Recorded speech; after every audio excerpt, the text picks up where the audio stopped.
kepada Tuhan Yesus. Puji Tuhan, saudara-saudara yang dikasihi oleh Tuhan Yesus Kristus, kita membaca kebenaran firman Tuhan yang terambil di dalam kitab surat Paulus yang pertama kepada jemaat di Korintus. 1 Korintus pasal 2 ayat 13 dan ayat 14. 1 Korintus pasal 2 ayat 13 dan 14. Saudara-saudara kalau sudah dapatkan, kita akan berdiri bersama-sama dan kita akan membacakan ayat-ayat ini bersama-sama, hanya 2 ayat. 1 Korintus pasal 2 ayat 13 dan 14, 2, 3. Dan karena kami nafsirkan hal-hal rohani kepada mereka yang mempunyai roh, kami berkata-kata tentang karunia-karunia Allah dengan perkataan yang bukan diajarkan kepada kami oleh hikmat manusia, tetapi oleh roh. Tetapi manusia duniawi tidak menerima apa yang berasal dari roh Allah, karena hal itu baginya adalah suatu kebodohan dan ia tidak dapat memahaminya, sebab hal itu hanya dapat dinilai secara rohani. Puji Tuhan, silakan duduk. Demikian ayat firman Tuhan yang kita sudah bacakan. Saudara-saudara yang dikasihi oleh Tuhan Yesus Kristus, boleh saya katakan Paulus menyampaikan ayat-ayat ini tentu di dalam sebuah tekanan batin yang berat. Mengapa? Sebab adalah sebuah kerinduannya supaya jemaat Tuhan di Korintus menjadi jemaat Tuhan yang rohani. Menjadi jemaat Tuhan yang rohani. Bukan jemaat yang duniawi. Karena di Korintus saudara-saudara yang dikasih oleh Tuhan Yesus Kristus, mereka bukan tidak percaya Tuhan Yesus, mereka percaya, sebab itu mereka dikategorikan jemaat, tetapi mereka tidak dipimpin oleh roh Tuhan. Ya, khususnya pada bagian di mana Paulus sedang berbicara ini. Mereka adalah gereja Tuhan, tetapi dengan pikiran-pikiran yang duniawi. Pikiran-pikiran yang duniawi. Saya selalu menggambarkan kerohanian itu seperti mendaki sebuah gunung. Ya, mendaki sebuah gunung. Kalau saya pengalaman mendaki gunung, ya boleh dikata hanya Gunung Kelabat. Kalau Gunung Seputan belum pernah naik ke gunungnya, tetapi berada di satu titik di mana Seputan dengan gunung itu sudah sejajar, ada. Tetapi turun dan kemudian mendaki Gunung Seputan belum. Nanti berikut orang bikin program, Bapak Randi akan pimpin ya. Ya ini penguasa Seputan sebenarnya. Bapak Randi akan pimpin kontorang, Bapak Pontar pergi mendaki Seputan. Ya. Kalau mendaki Lokon saya lihat menjadi sangat biasa. Menjadi sangat biasa. Akhirnya kelihatan tidak menantang. Sebab mungkin sampai dengan kendaraan sampai di atas saya tidak tahu. Tapi saya lihat opa-opa, oma-oma, ada di puncak Lokon. Ya berarti mungkin kendaraan sampai di atas. Saya belum pernah juga. Tapi kalau di Kelabat, ya saya beberapa kali dulu sempat mendaki itu gunung itu. Seperti yang saya katakan saudara-saudara, di pos 2, dia ada pos 3, pos 4, pos 5 dan puncak paling tinggi. Setiap kali kita naik di pos 1, pos 2, pos 3, pengalaman itu menjadi berbeda. Pengalaman berada di pos 2 tidak sama dengan pengalaman berada di pos 3. Sebab di pos 2 kita melihat sejauh yang kita bisa lihat dari titik pos 2. Nah kalau kita terus sampai pos 3, ya kita akan melihat yang dapat dilihat oleh pos 3. Pos 4, pos 5, pos 6 atau yang paling puncak saudara-saudara, ya kalau sudah dari atas itu tinggal ketajaman mata. Kalau mata masih tajam, maka kita akan melihat jauh. Kalau mata sorabun jauh, maka kita hanya akan melihat awan-awan putih. Tapi kalau mata tajam, wah kita bisa melihat Seputan, bisa melihat pantai, wah semua terlihat. Kalau pesawat mau lewat, bukan berada di atas kita, pesawat berada di bawah kita. Sebab dia sudah dekat untuk landing di lapangan. Wah Wah, pengalaman yang luar biasa. Yang tidak bisa disampaikan hanya lewat cerita. Oh begini kok di suasana di atas. Oh begitu kok suasana di atas. Tidak bisa, mengapa? Sebab itu pengalaman. Tidak dapat dikomunikasikan dengan baik. Hanya bisa kalau dialami. Dan orang-orang yang pernah mungkin berada di puncak itu tahu apa yang akan mereka dapat kalau mereka naik ke sana. Tetapi orang-orang yang belum pernah naik hanya menduga-duga apa yang ada di atas. Hanya menduga-duga. Sehingga proses mendaki bagi mereka yang belum pernah naik itu adalah proses yang artinya kita tidak tahu apa yang ada di atas. Ya kita mencoba saja. Bagi mereka yang kuat, mereka akan memaksa terus sampai di puncak. Tapi yang lemah sedikit mentalnya, setelah capek ya dia mungkin akan berhenti di pos berapa dan merasa cukup berada di situ. Kerohanian saudara-saudara yang dikasih oleh Tuhan Yesus Kristus mirip-mirip seperti itulah saya katakan. Mirip-mirip seperti itu. Itu bukan sesuatu yang bisa diajarkan. Saya tidak bisa mengajar kepada jemaat Tuhan, beginilah rohani itu. Tidak bisa. Sama dengan menyembah. Saya tidak bisa mengajar kepada jemaat Tuhan, begini cara menyembah. Katakan haleluya, katakan haleluya. Tidak bisa. Walaupun jemaat bilang haleluya, tidak sama isinya dengan yang saya katakan haleluya. Walaupun kalimatnya sama. Tidak sama isinya dengan yang worship leader katakan haleluya. Sehingga penyembahan saudara-saudara yang dikasih Tuhan Yesus Kristus tidak bisa saya ajarkan. Kata-katanya mungkin boleh. Haleluya, glory, syukur, terpujilah nama Tuhan. Engkau Allah yang besar, dahsyat, agung, mulia, suci, kudus, wah segala macam lah. Ada lagi yang memiliki kosakata lebih banyak, boleh tambah. Wah, tuh agung, sudah tadi agung ya. Tuhan engkau agung, mulia, agung. Sudah tadi. Carilah. Kudus, mulia, sudah lagi. Sudah 2 kali bilang, aduh payah kita ini. Sebagai WL payah. Sudah 2 kali bilang itu agung. Saya tidak bisa mengajar bagaimana cara menyembah. Sebab itu sebuah pengalaman rohani. Kalimatnya mungkin boleh. Sama dengan doa makan. Terima kasih Tuhan Yesus buat makanan minuman. Ya itu kalimatnya. Tetapi isinya.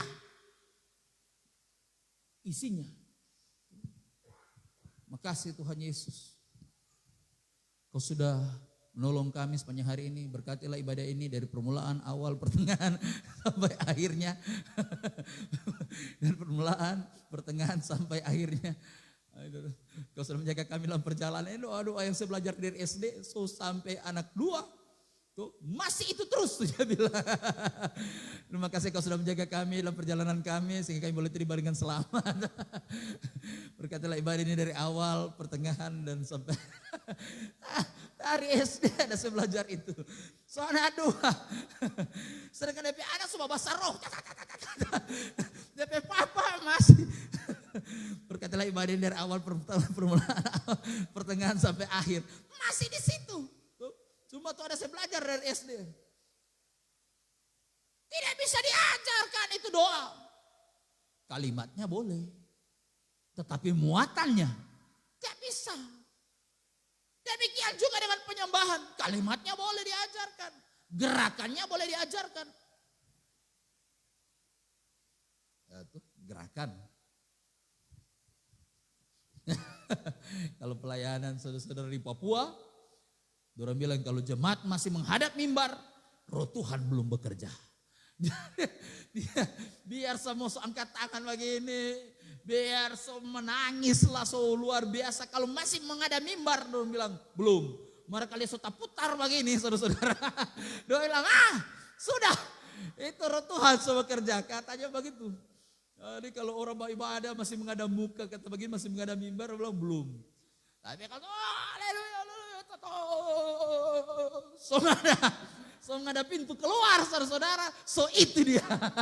Roh Tuhan itu. Mari kalau masih Begini masih atur-atur rambut saudara-saudara. Belum. Apalagi masih lele HP satu kali. Haleluya, haleluya, haleluya.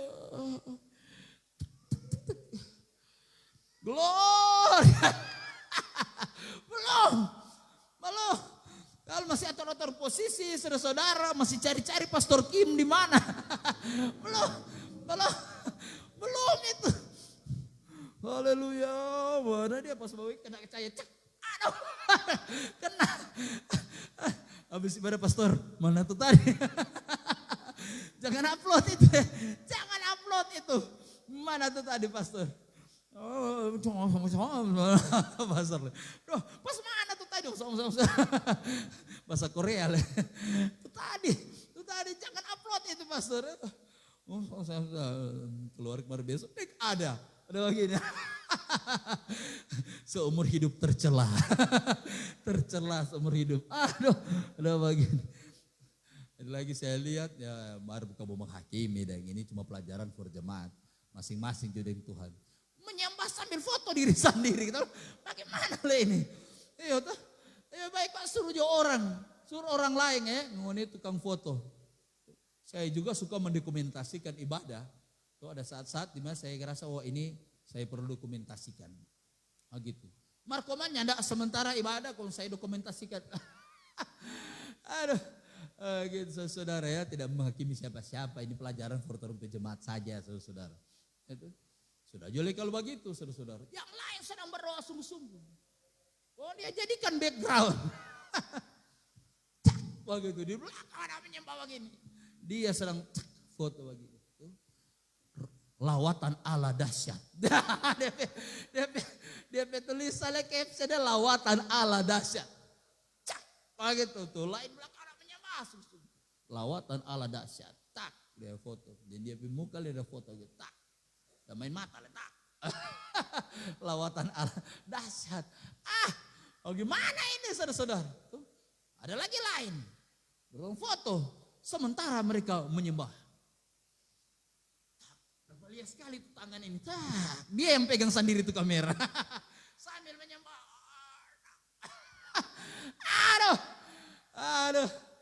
Aduh, tegorjok sangat orang begitu saudara. Biar 7 hal tuh mau sampaikan saudara. Kurang mau cari hal. Kerohanian itu berbicara tentang jiwa, batin, hubungan kita dengan Tuhan. Tidak bisa direkayasa. Tidak bisa direkayasa saudara. Tidak bisa orang bikin gaya rohani. Ya, mungkin bolehlah. Orang-orang juga mungkin bisa tertipu dengan gaya rohani, bicara rohani, so rohani, dan sok rohani. Terus sudah tahu mana. Paulus bergumul.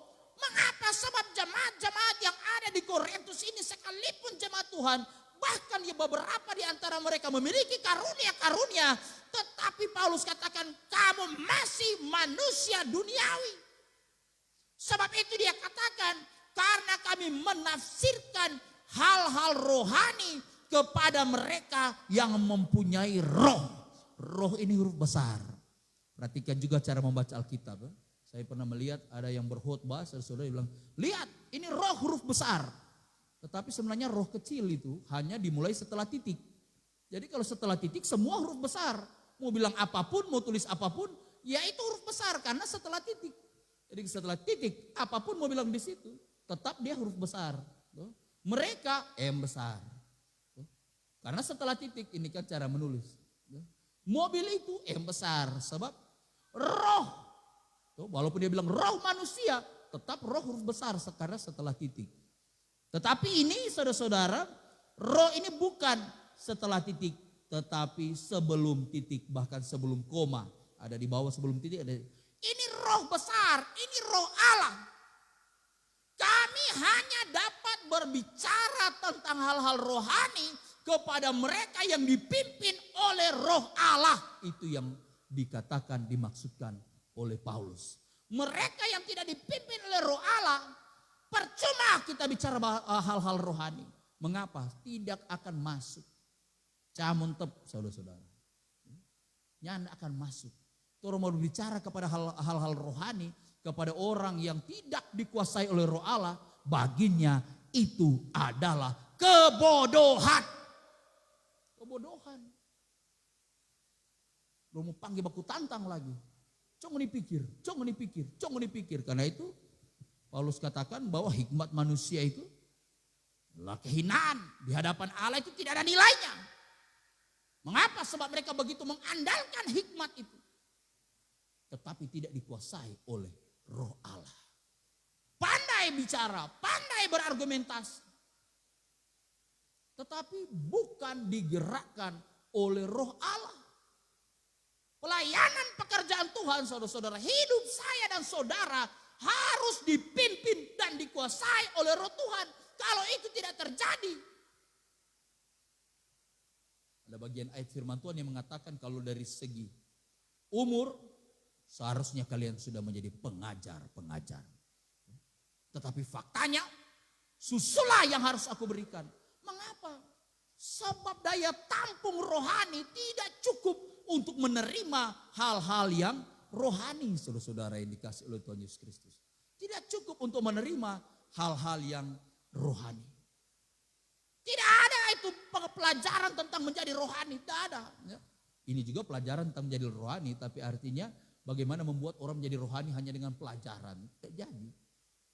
Setelah 3 SKS, Anda akan menjadi rohani. Tidak ada mata kuliah begitu, saudara-saudara. Sejauh saya mengajar, tidak ada begitu. Mau 160 SKS pun, kalau tidak rohani, ya tidak rohani, saudara-saudara. Biarlah dia baca semua tuh Alkitab berulang-ulang kali. Bolak-balik. Rohani, tidak rohani, ya tidak rohani. Sebab inti daripada kekristenan adalah Tuhan Yesus dan dia pribadi, bukan teori. Kalau engkau berjumpa dengan dia, itulah kekristenan. Kalau engkau mempelajari dia, biar bolak-balik lagi. Kalau tidak ada perjumpaan ilahi, belum. Itu Anda sedang berteori, Anda sedang berteologi, Anda menguasai satu mata kuliah tertentu, Anda ahli dalam satu bidang tertentu, Anda ahli dalam bidang teologi. Tetapi dalam hubungan dengan Allah, belum tentu. Hubungan dengan Allah sederhana sekali.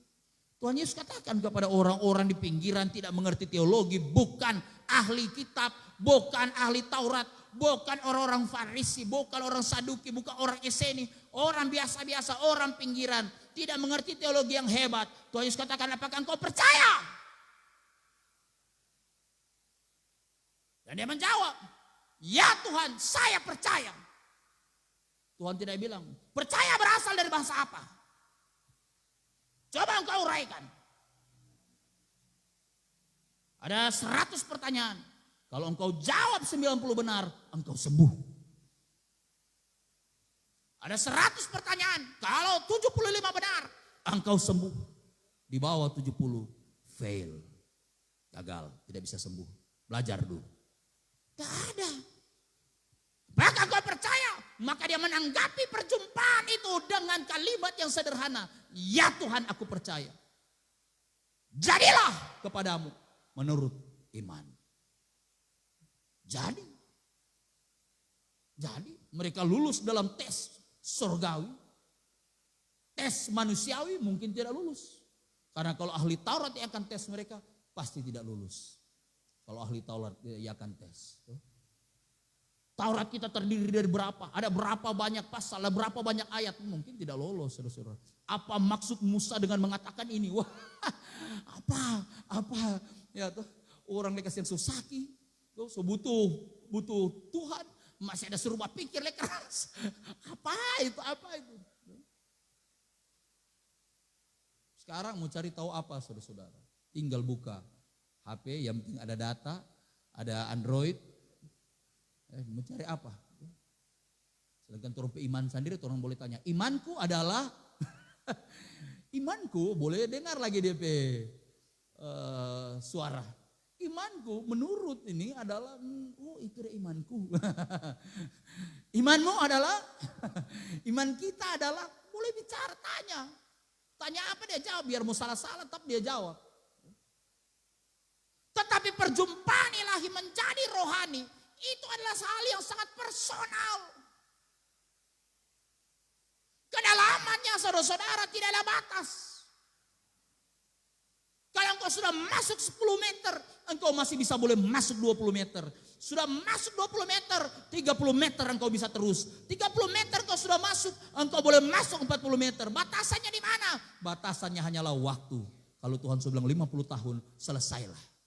Mau itu 17 meter kah? Mau itu 27 meter kah? Mau itu 130 meter kah? Kalau Tuhan sudah bilang selesai. Itu semua cuma perkara di dunia. Setelah di surga hanya tinggal kasih.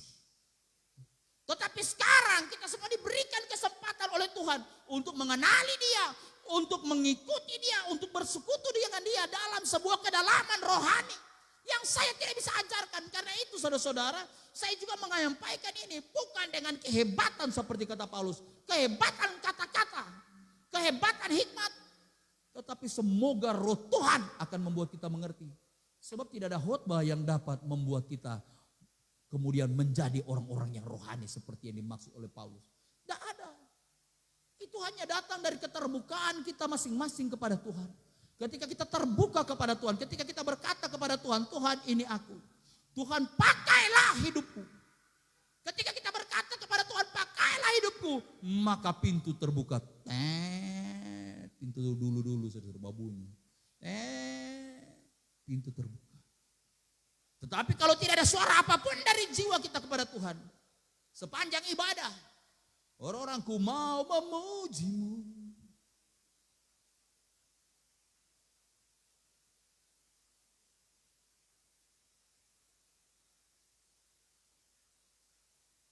Sudah duduk kok. Perhatikan. Ya tidak terjadi apa-apa. Mau ikut 7 KKR ke, mau ikut 27 KKR ke, tidak akan terjadi apa-apa dalam diri kita saudara-saudara. Kecuali orang dapat rasa tuh pengkhotbah datang tolak orang pe kepala. Baru terjadi sesuatu. Iya tuh perkelahian.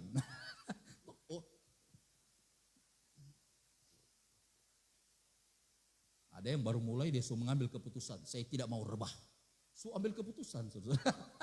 Saya tidak mau rebah. Ya kalau sudah ambil keputusan begitu saudara. Sepanjang ibadah dia cuma ada tunggu-tunggu tuh altar call. Sudah dekat ini. Cuk, posisi. Posisi. Biar mau goyang dari kiri dan kanan, melebar. Habis. Aduh. Sampai itu pohon Baba Bise. Tim bukan pohon Pak ya, itu tim pelayan Baba Bise. Jangan berkeras. Saya tidak akan menyerah begitu saja. Jangan berkeras, jangan mengalir. Tidak ada aliran itu. Capa royongan aku. Ya, tidak. Tolong. Bahkan sampai ada yang bacubit loh. Jadi Sunin tahu mana yang rohani, mana yang rohana. Tapi ada yang cubit, jangan melawan. Waduh, sakit. Biar jo tarik, rubuh jo daripada so sakit. So sakit. Ini bukan cuma cerita saudara, memang terjadi. Tanya juga kepada David. Ada saksi saudara, bukan main-main. Bicara lagi kalau ada saksi loh, batu ini saksi. Tuh sebentar boleh tanya, bagaimana saudara peristiwa mungkin. Ada yang David yang lebih ekstrim dari yang saya tahu. Cubitan. Jangan melawan. Waktu itu. Aduh. Terpaksa. Saya juga di atas. Saya bilang stop dulu semua. Stop dulu. Soalnya ada teman dengar. Dalam berhenti stop. Tidak ada urapan kita ini. Saya bilang stopnya. Tidak ada yang mau berhenti ini. Biarkan mereka. Anda ira. Pak. Aduh. Yang surubus bakir lima diri ulang. Biar kita dilantai terus. Daripada jadi korban kedua kali. Biar jo. Aduh. Tunggu. Nyanda ada pak. Terpaksa terjadi peperangan di altar. Saya perintahkan pasukan saya. Saya lihat ada pasukan saudara. Tahan. Datanglah para pasukan di belakang. Siap menahan. Jadi di depan mendorong, di belakang menahan. Yang hancur di mana saudara-saudara? Di tengah. Di muka Sotola, di belakang Sotola. Karena ini bukan, mereka kira ini ibadah, bukan. Ini pekan olahraga nasional. Pon ini, siapa yang paling kuat? Jadi di muka Tola, di belakang Tola, hancur yang di tengah. Ini apa ini? Tuhan sorong, Tuhan tolong saya dari para iblis ini. Nggak ada di belakang tolong, di muka tolong, kasihan. Semua mati itu orang di tengah. So tidak bisa dikendalikan dalam hadirat Tuhan. Bisa dibayangkan. Bisa dibayangkan. Karena itu Paulus katakan, kami menafsirkan halal rohani kepada mereka yang mempunyai roh. Kalau tidak, saudara-saudara tidak jadi. Saudara mau menyampaikan firman kepada orang yang tidak memiliki roh. Mungkin saya juga pernah salah menyampaikan firman. Tapi saya pernah bersaksi kepada sahabat saya. Sahabat karib. Saya bersaksi kepada dia tentang Injil. Dan kami putus hubungan.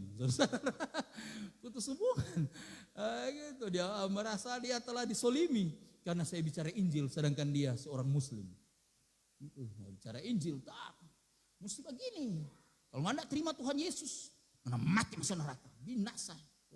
Sedangkan Muhammad, ada di teori-teori lah. Sedangkan Muhammad tahu bahwa berdoa minta selamat. Apalagi ngoni ikut pada dia. Tapi Tuhan Yesus bilang, akulah jalan kebenaran hidup. Dan putus hubungan lah kami, saudara-saudara. Lama sekali, saudara-saudara.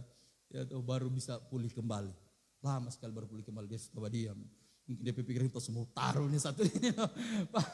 Semua lama bicara Injil seperti itu. Kenapa? Sebab jiwa roh tidak siap. Tidak siap. Kalau menjadi gereja Tuhan, saudara-saudara. Kalau mau melayani Tuhan, saudara-saudara, bukan berapa banyak khotbah yang Tuhan dengar. Bukan berapa rajin Tuhan sekedar beribadah, saudara-saudara.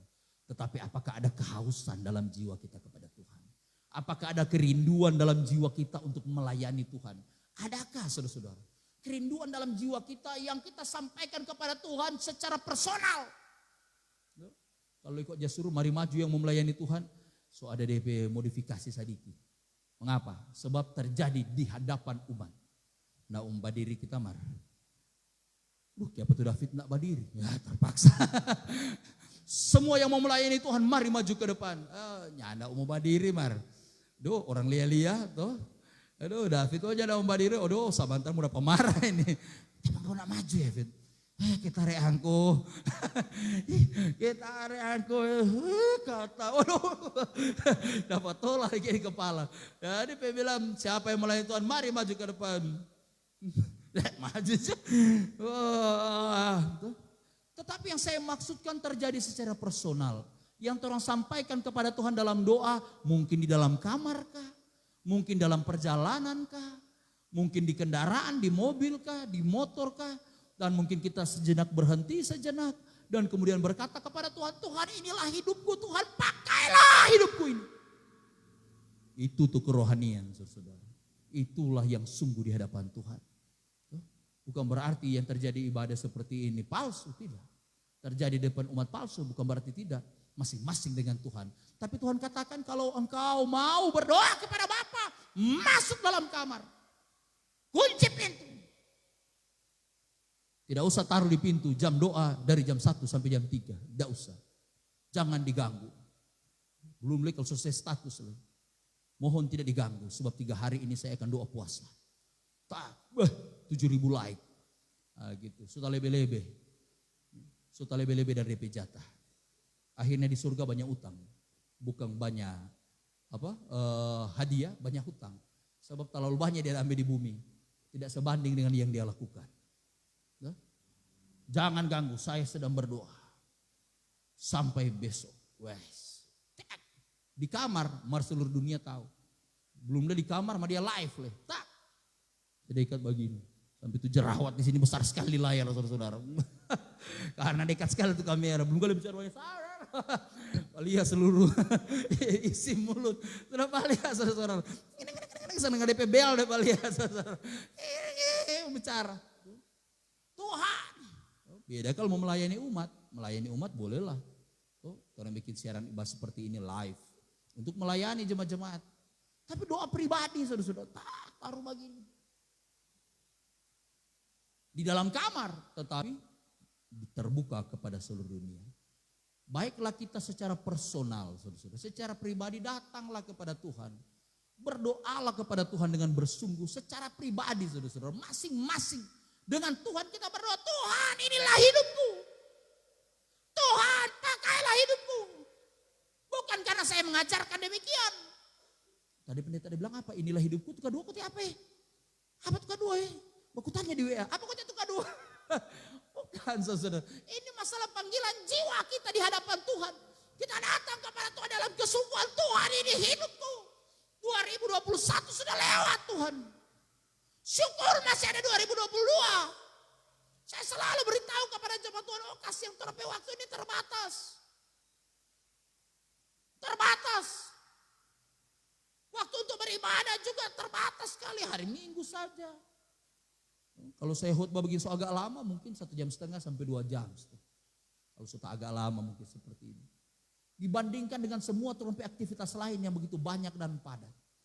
Hanya butuh beberapa waktu itu juga untuk kesegaran rohani kita. Untuk kesegaran jiwa kita. Tapi banyak juga yang menganggap remeh beribadah kepada Tuhan. Menganggap remeh, menganggap tidak perlu, menganggap tidak penting saudara-saudara. Kami sudah berusaha memberitahu. Cuma sampai di situ yang kami mampu lakukan. Berusaha membuat sebuah pelayanan yang lebih baik, ibadah yang lebih baik. Berusaha supaya pelayanan ini menjadi lebih baik. Tetapi itu datang kembali kepada masing-masing. Kami sudah sampaikan, tolong jemaat Tuhan, jangan lupakan Tuhan. Jangan lupakan Tuhan. Datanglah kepada Tuhan dalam ucapan syukur. Datanglah kepada Tuhan dalam pujian. Datanglah kepada Tuhan menyembah. Sebab hidup ini anugerah saudara-saudara. Kalau dia mau ambil, nyana ada ampun.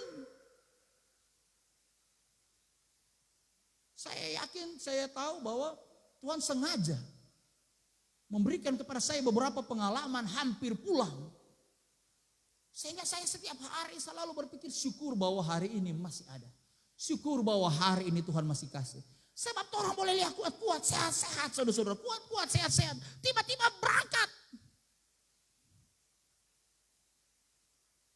Kalau tiba-tiba berangkat masih syukur.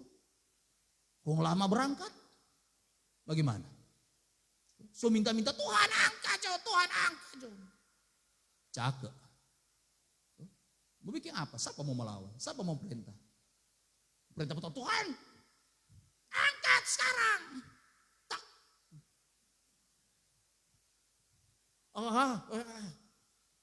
Maaf ya, bukan menghina siapa-siapa. Yang ada orang hidup ini saudara-saudara. Payah sekali. Payah sekali. Kalau orang ini ada saudara-saudara anugerah. Payah sekali orang hidup ini saudara-saudara. Yang tuh pikir-pikir, wah getar-pe. Anugerah Tuhan bagi kita. Anugerah Tuhan kalau ada sehat. Anugerah Tuhan kalau ada berkat. Saudara-saudara. Anugerah Tuhan kalau udah sehat. Anugerah Tuhan kalau udah berkat. Kalau dia tarik, nggak ada yang dapat mau bela orang saudara-saudara. Nggak ada. Kalau dia sobatasi itu sampai berkat. Kalau dia bilang cawana saudara-saudara. Pergi parbirman, nyala ada apa? Datang di pastori, nyala ada apa? Oke tare. Kurang mau Pak Irfan jo. Ya, tanggal muda ini. Van. Nampaknya kita nyala sehat. Di mana ini? Tuh, di mana ini? Aduh. Oh, ada kita apa tuh mau jual? Saudara-saudara yang dikasih oleh Tuhan Yesus Kristus. So jual, so habis, tidak ada perubahan hidup. So jual, so habis, tidak ada perubahan. Saya so mengalami ini saudara-saudara. So mengalami ini beberapa kali dan juga diri saya ini. So beberapa kali Tuhan hampir panggil. So beberapa kali Tuhan hampir panggil. Yang terakhir saya sudah serahkan. Karena saya lihat juga memang tidak ada tanda-tanda mau sembuh. Dan saya sudah berdoa mati-matian. Mati-matian saya katakan, sebab memang kita bergumul. Masa kita mau mati?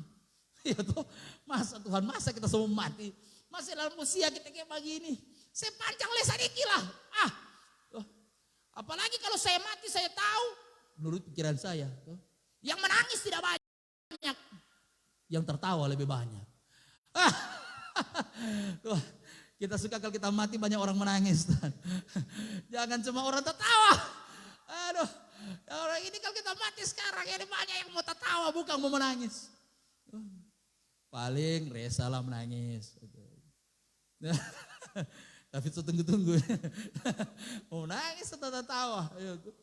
Mau menangis ini orang-orang atau mau tertawa ini? Oh Tuhan kau. Dia mau sebenarnya saudara-saudara.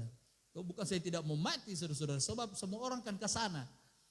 Dan itulah jalan berjumpa dengan Bapa. Jadi tidak masalah sebenarnya. Kematian bukan sesuatu yang orang musuhi. Bukan. Tidak juga perlu kita takutkan. Sampai Paulus berkata, aku tidak tahu mana yang harus aku pilih. Hidup atau mati, sebab bagiku sama saja. Kalau hidup bekerja memberi buah, mati keuntungan. Itu iman kita kepada Yesus. Cuma kita kayak Tuhan, aduh. Ini yang mau menangis cuma sedikit. Kita cuma boleh reken Tuhan yang mau menangis. Ini yang mau menangis. Ini tak belum yakin kalau mau menangis. No. Mari yang pasti mau tertawa. Ini. Yang lain akan bersyukur, yang lain akan menganggap itu jawaban doa. Oh Tuhan kita jangan dulu. Belum lihat anak-anak, belum lihat istri saya yang tercinta. Aduh Tuhan jangan dulu. Tetap drop terus. So lemah saudara-saudara. Lemah, tidak berdaya. Saya merasa habis ini. Memang rekso sampai di sini. Ya apalah daya. Terus sekarang kita malu karena kita masih hidup. Maka kalau kita mati, sonin tahu malu. Ya kan masih hidup, ya saya malu. Doh Tuhan apa kita kayak begini. Kalau so mati kan sonin tahu malu. Sudahlah kalau so berangkat ya sonin tahu malu. Habis cerita. Mana-mana aja Tuhan. Kalau Tuhan mau ambil cok. Oh, lu mentah ini. Berangkat kalau berangkat. Kalau Tuhan mau ambil tuh. Saya dengar suara Tuhan saudara. Ya cuma percaya atau tidak percaya terserah lah ya. Ini kan pengalaman rohani saya. Suara Tuhan datang kepada saya dalam kondisi yang sangat lemah itu. Tuhan datang kepada saya karena ngana so kasih. Kita nyanda ambil. Tuhan bilang begitu saudara. Bawa bermain ini. Karena ngana so kasih, kita nyanda ambil. Tuhan bilang begitu. Saya langsung bilang kepada Bu Gembala, pulang orang. Nyandar mau mati. Padahal pulang masih sakit saudara. Masih sakit. Masih sama dengan kondisi waktu masuk. Nggak kuat. Saya ambil obat dari apotek yang bukan resep dokter. Saya minum. Saya tahu itu obat cocok sekali dengan tubuh saya ini. Mau minta Pak David ambil sama Davidnya tidak ada. Kita suruh ambilnya bisa dia tidak dapat. Biar cuma di muka mata. Biar ambil dari apotek. Wah, ada kesehatan sedikit. Ada seperti ya karena memang obat itu saya sudah tahu. Sehat kamar sedikit. Dia bilang panggil jo dokter. Dokter datang periksa. So boleh ini dokter, so boleh. Yo, bagaimana rasa? So sehat. Sudah so boleh. Oh ya oke. Dokter PPG hilang pengaruh obat, langsung goyang lagi. Goyang lagi. Jam berapa mau keluar? Sekitar jam berapa? 2 atau jam 12. Berarti 2 jam sebelum keluar, minum lagi obat itu. Karena DP pengaruh setelah minum adalah 2 jam. Tak, minum pas mau pulang rupa gendok itu boleh. Pergi naik kursi roda, bawa di auto, bayang-bayang, masih goyang sekali suruh pulang di rumah, sampai di rumah goyang lagi. Tapi Tuhan sudah bersuara kepada saya bahwa karena ngana so kasih kita nyana mau ambil. Berarti nyana akan pergi. Saudara-saudara sehingga saya ada saat ini.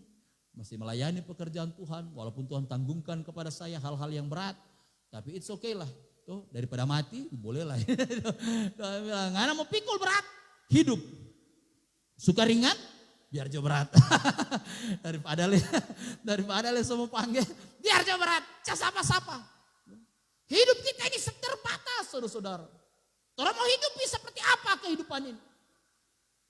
Saya bilang kepada jemaat jangan lupakan Tuhan. Jangan lupakan Tuhan. Mungkin masih merasa keterpe kuat. Sampai berapa lama? Sampai berapa lama? Saya sudah melihat banyak penyesalan. Ketika berhadapan dengan kematian baru orang tahu mana yang penting, mana yang tidak penting. Cuma khutbah begini, tuh paling habis khutbah ini ibadah tutup, tanyakan apa kau tadi? Tuh mau dengar rekaman dulu. Mau dengar rekaman. Apa tuh tadi? Khutbah apa tadi? Apa tadi itu? Oh tuh doa tola. Cuma itu dapat ingat saudara-saudara. Ayatnya di mana? Sonin tahu. Ada khutbah apa? Sonin tahu. Belum keluar dari gereja saudara-saudara. Masih baru habis persembahan. So lupa apa tadi ada khotbah ya? Tola. Bukan tola. Ya, waktu ini saudara-saudara sangat terbatas. Orang kemampuan juga kalau orang kuat, sehat itu anugerah Tuhan. Anugerah Tuhan. Sewaktu-waktu Tuhan bisa ambil. Kapan saja Tuhan bisa ambil. Dan kalau Tuhan ambil, tidak ada pertolongan, saudara-saudara. Tidak ada pertolongan. Saya tidak tahu mau menyampaikan ini kepada jemaat Tuhan. Supaya jemaat Tuhan mengerti. Bahwa hidup ini sangat terbatas. Kalau Tuhan ambil, saudara-saudara, ada pertolongan. Biarlah mau panggil pendeta-pendeta dari mana, saudara-saudara. Kalau keputusan Tuhan yang bulat, soalnya tidak bisa digoyang, saudara-saudara. Itu menurut pengalaman saya. Saya so menangis, saya so bergumul, Tuhan. Tetapi Tuhanlah yang maha bijaksana. Dialah yang paling tahu mana yang terbaik akan dia lakukan. Ada kalanya dia dengarkan jeritan hamba-hambanya. Ada kalanya tidak, saudara-saudara. Bukan dia tidak dengarkan doa. Dia menjawab dalam kebijaksanaannya, tidak. Biar Tuhan, Tuhan. Ya anda. Mengapa? Sebab dia maha bijaksana. Sudah 770 kali aku memanggil dia secara pribadi. Orang kan yang tahu. So 770 kali aku memanggil dia secara pribadi. Dia tolak terus. Sekarang saya sudah panggil dia secara permanen. Dia mau bilang iyo. Orang ini mau bikin bermain pe kita. Ini bikin bermain pe kita. Tarik. Oh.